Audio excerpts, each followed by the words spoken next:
Hi, in this lesson, I'm going to talk about how to use systems thinking to lead in diverse and under-resourced environments. And one of the analogies we've used throughout this course is trying to give you different tools and different lenses. So, there's the law of the instrument, which if all you have is a hammer, everything looks like a nail. And how we're going to apply that in this time is recognizing that most people have studied within a single discipline. And the reality is that most problems in the world are interdisciplinary. So, we also talked about how Paul said, now we see through a glass darkly, and we only know in part. And that doesn't mean that we live in a relativistic world and there's no truth. A lot of times secular world tries to say that, but the reality is we see with different shades of sunglasses and we see distortedly. But there is a truth that we are seeing in a distorted way, and we're going to apply different lenses. So let me talk about what I mean by that whenever I use systems theory. So this is just one way of looking at systems perspective. So it's an interdisciplinary problem solving across four quadrants. So the quadrants that we have here are an individual perspective and a collective perspective. And then you have the internal, or if you're familiar with the subjective, or the objective. So, and you could almost think of this as whenever you talk about general education in a school or university, there's actually four different domains. You have humanities, and other ways of thinking of this quadrant is the personal or nurture, or it's the individual or the I, the mind inside your mind. The science and technology, or physical or nature, is quadrant 2, and that would be looking at your body, but looking at it more like an object as an it. And some of this works off of academic theory. Some of this uses some terms that Ken Wilber had developed. And then the third quadrant is the creative arts. That is the cultural. And the fourth quadrant is the societal. So you have different fields. You have humanities. You have Western theology. And I think it's worth noting that whenever we talk about theology, for most of us in Westerns, we have a particular cultural lens that we're using in our theology that most people would call Western theology. And counseling, psychology, and art more for yourself, for your own enjoyment. And then you have fields of the natural sciences: biology, chemistry, physics, engineering, medicine, healthcare, life sciences. Then you have cultural. You'll have gender studies, cultural studies, anthropology, ethics, more in the Eastern religions, because they have more of a collective perspective, whereas Western has more of individualistic perspective. Worship, music. Whenever you're doing worship, you're trying to move a whole crowd of people. And art for others, performance art. And then in quadrant 4, you have societal. And at the micro level, you have organizational and business management and microeconomics. But at the macro level, you have, this should actually say macroeconomics, sociology, law, political science, history, and ecology. So the point is that most people, you go to school for 4 years and you get some basic mastery of one of these fields, but most problems in the world will involve multiple fields. So let me talk about what some of the principles of system thinking is for Christians. So one is it provides a holistic perspective understanding God and the world. So we want you to think through all four quadrants and recognizing that God works at all levels of all systems. So God doesn't live in the individualistic, perspective. He works at all levels of all systems. He can defy natural law since he created them. He can influence events at every level of systems without defying natural laws. And the idea that systems thinking covers all knowledge. So there's the phrase, all truth is God's truth. We avoid a false separation of the spiritual and the natural. We try to look for God throughout our lives in the natural and supernatural, and we focus on the systemic causes of things to understand their spiritual depth. And we recognize that humans are limited to being able to apply one lens or perspective at a time. So even if we learn these different lenses, it's really hard, if not impossible, to have more than one lens on at a time. You can wear two pairs of sunglasses at the same time, but they don't really make sense.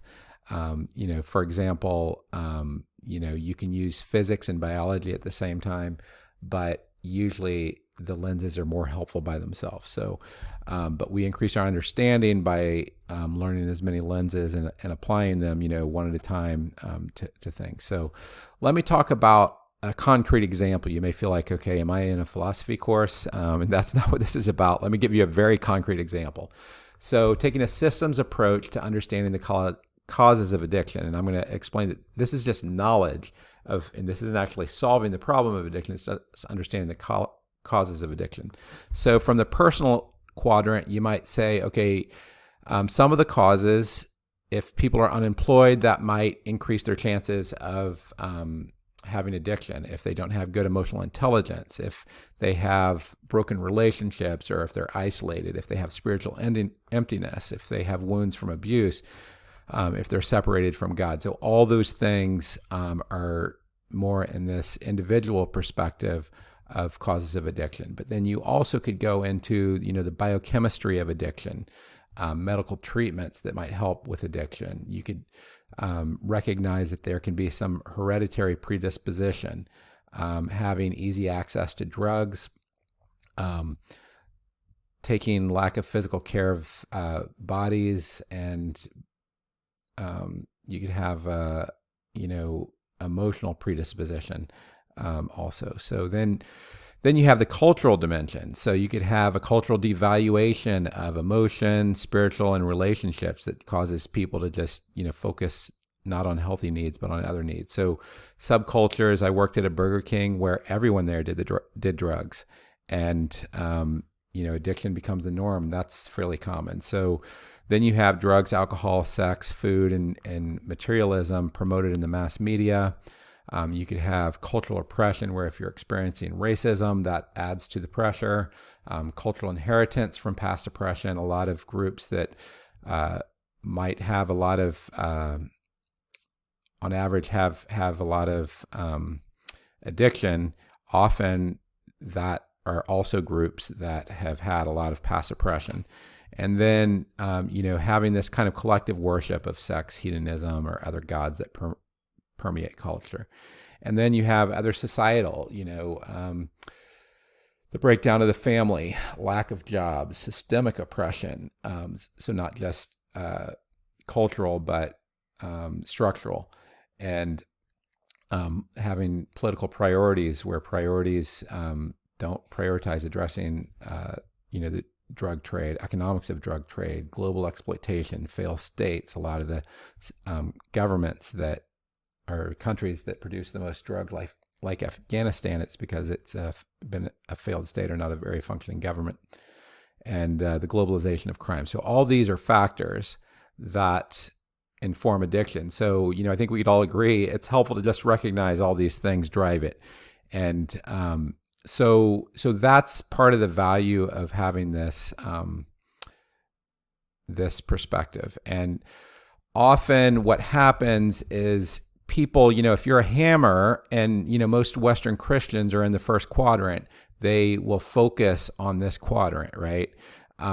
But recognizing these other quadrants are are also valuable, and we shouldn't have these debates saying, quadrant one's the most important and any other quadrant is evil. And I do want to talk about why there's that. We get into that. So you have the first quadrant, which is the dominant culture of this quadrant is the Western Christian Church. And there, I would say the dominant worldview is problems are purely caused by personal relationship with God and others, and a solution is personal spiritual health. And I agree with they're caused by relationship with God and others, but I think it's a four-quadrant relationship with God and others, not just a purely individual. So just to be clear. Then you have the second quadrant. The dominant culture there is secular universities. And there, it's all problems are caused by physical factors, and the solution is physical health. So you have this materialistic individual perspective. And then you have this cultural view. So the dominant culture is Hollywood or secular media, and problems are called by cultural oppression, and the solution is cultural health. And some people will say if we could just get our media right, then that's going to solve all the problems. And then the last one is societal. And again, the dominant culture there is going to be secular universities. And there the problems are caused by power, structures, and policy. And solution is societal health by giving oppressed groups power. And that's materialist collective perspective. And the problem is, and the reason why Christians are, especially, evangelical Christians are so cautious about these other quadrants, is they've seen other Christians go into these quadrants and they get assimilated. And assimilation is whenever you're forced to adopt the culture of this other group and all their worldview, right? So, I went to MIT, and the dominant worldview there was this physical, nature, and it was just pervasive, and it's hard not to get assimilated. And I've seen a lot of my friends who they go and they study sociology, and then they only see the world through a sociological lens, or others who, will do cultural studies and they only see the world through cultural lens. So recognizing that there are these tendencies of cultural assimilation, but don't throw the baby out with the bathwater. Just because there is this cultural assimilation tendency doesn't mean that there aren't things there that we can learn from these other quadrants that are valuable.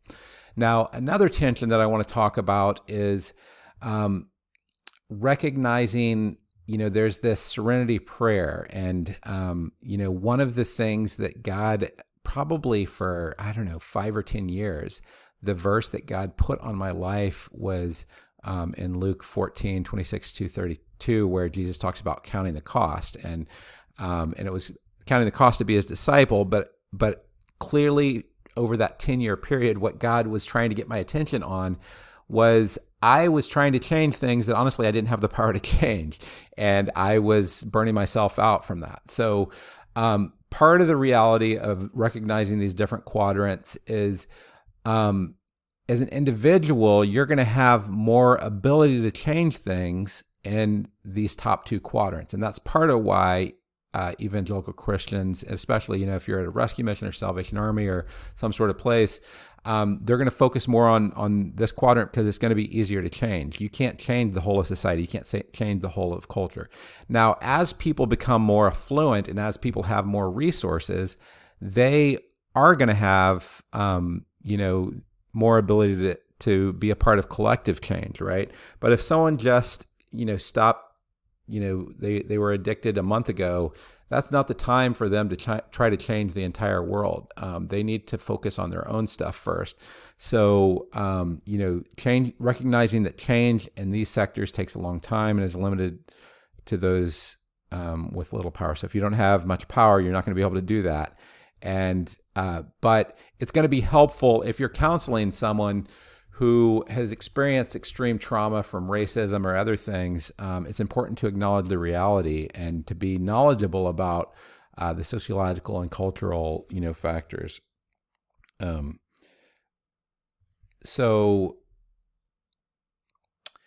the other thing is recognizing in these tensions that there's these false beliefs that happen, and each quadrant has its own false belief that can happen. So on the individual, personal perspective, someone can say, I'm hopelessly broken because of the abuse I've experienced. And the truth is that your path may be more difficult because of the depth of abuse, but God can use that. And on the physical nature, the false belief is that genetics determine destiny. I was born an addict, I can't help it. Because I was made this way, I cannot change. And the truth is, because of your genetics, it may be more difficult to change. If you have a propensity towards addiction or alcoholism or whatever, it may be more difficult, but it's not determinative. Then in this quadrant, because I'm surrounded by temptation and cultural oppression, I can't change. The truth is, because you're surrounded by temptation and cultural oppression, it may be more difficult to change. but God can help you, with that. And the last one is because of the structural racism, classism, sexism, and oppression, I can't change. And the last, truth is because of structural racism, classism, sexism, and oppression, it may be more difficult to change, but again, God can help you through that. So now let me talk about the difference between academic knowledge and action experience. So all the stuff that we talked about up to now is really focused on academic knowledge. And it's talking about really the externals of those areas. So for example, psychology will never tell you what pizza tastes like, right? And recognizing that growth comes from action and experience. So, what's the difference? And the action would be achieving health versus studying medicine, right? Having healthy relationships versus counseling or psychology. Creating healthy culture versus anthropology. Creating a just society versus just studying political science. So, so to address a systemic problem, it's helpful to have the knowledge to understand systemic causes in all four quadrants, but it's also helpful to have an action plan to address causes in all four quadrants. So let me just use an example again on addiction. So for addiction, if you came up with an action plan, then what you would do if you're working with someone who has addiction is to help provide them with employment, to provide them with Christian counseling and group therapy with the goal of increasing deep, healthy relationships, provide them with spiritual disciplines and church community, provide them with personal identity formation. We do that in our vocation course, and to establish physical and emotional safety. So all those are on the personal quadrant, right? And then increasingly, groups are recognizing that you need to provide good nutrition, vitamins and supplements, exercise, medical treatment of mental illness as needed, and removing easy access to an addictive item. So, I've had friends who try to quit smoking and they keep a carton of cigarettes at home. That's a problem. Or if you have an eating, problem, then you need to be careful when you shop, because if you have it in your house, you're going to eat it. And, another thing is this. In 12-step groups, they talk about, one of the acronyms they use for self-care is monitoring, if you're hungry, angry, lonely, or tired, you're going to be more tempted. So, and then cultural support, positive cultural identity development, having recovery groups and other groups that create positive cultures that foster health, avoiding cultures where addiction is the norm, avoid media that triggers addiction, pursue groups that positively address cultural inheritance from past oppression, and acknowledge and work to address cultural oppression as resources allow. And societal end structures that cause breakdown of family, promote economic justice and access to job, acknowledge and work to address structural oppression as resources allow, and to have more just organizations. So throughout my journey, in dealing with my own background, I've had to do a lot of these things in my own process. So now let me apply this to another example of leadership growth, and this is going to relate to your assignment that you're going to do later. And what I want you to do is I want you to look at this as an example, but in your own plan, don't just copy what we have in this. So you could say, I'm going to create a 4-quadrant systems approach to how can I grow as a leader, and how can I also help my organization improve its strategy to improve diversity. So this largely has been my own process here of growth. So I went to counseling. I worked a lot on my emotional intelligence. Being married helped me grow a lot. Being supervised where I was the minority, going through a lot of my own spiritual development, spiritual disciplines, prayer, having deep relationships across race, class, and gender, long-term cross-cultural immersion. I had learning about individual bias and prejudice. And I put this in this quadrant because individual bias and prejudice is the one part that belongs here, and addressing behavioral addictions that could help be a better leader. So then the other one on nature, the summary is optimizing physical health to improve mood and energy. So if you want to be a good leader, you can't be cranky, right? You need to have good energy.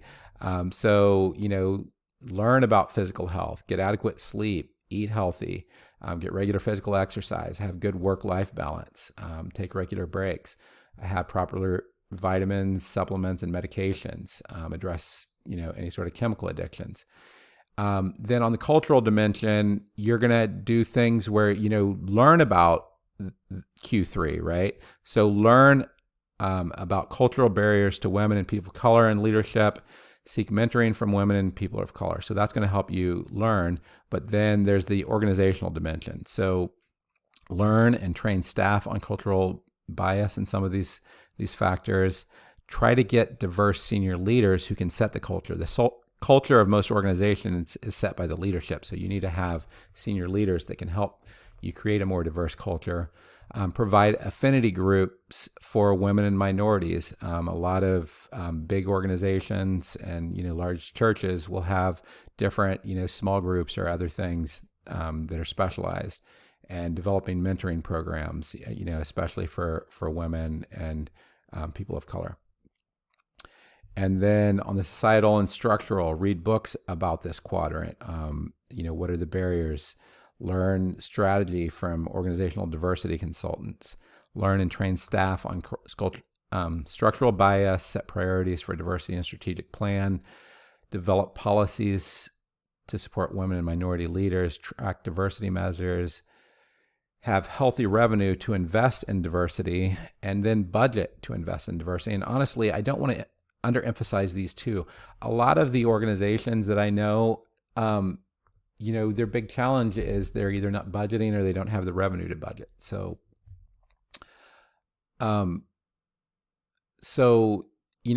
it's important to recognize what we really have right now in the world is we have a world where most of the content, you have this cultural bias. So Christians try to avoid these other quadrants, but recognizing that most Christian books are written in this first quadrant. I looked for Christian books in a lot of these other quadrants. There isn't much. There are some, but most of the books, especially in quadrant 4, which often has the most to say about this, are from secular sources, and they kind of will assimilate. So if we're going to talk about diversity, it's not going to often have a Christian perspective. So recognizing that most content is for one quadrant. So the last thing I want to talk about is one of the readings we have you do is from this book called The Cat and the Toaster. And the key point of the book is that, all this I've talked with you about, I've, explained how do you analyze these things and then, bring them back together. But one of the main points of the book says is that all ministry happens in what he calls living systems. So the reason why the book's called The Cat and the Toaster is a lot of people will try to take apart and analyze living systems like communities or people, and you can take apart you can take apart a toaster and put it back together, but you can't take apart all the pieces of a cat and then put it back together. It doesn't fit. And it's the same type of thing whenever you're trying to change living systems. And part of the reason for that is, he has what he calls the works method. So I see a need, I make a plan to meet the need, I do the plan and I get returns. But the reality is what happens most often is I see a need, I make a plan to meet the need, I do the plan, but then I get unintended negative returns that are ignored, and therefore I do nothing to meet the need. So I'm going to also talk a little bit about the final project for this course. It's not the final project, but it's the major project for this week. Now, your project for this week is to take a systems approach to leadership growth and organizational strategy to improve diversity. So there's two parts of this. So as I explained earlier in the presentation, I showed an example slide of how I did this for myself, and would recommend other people do this.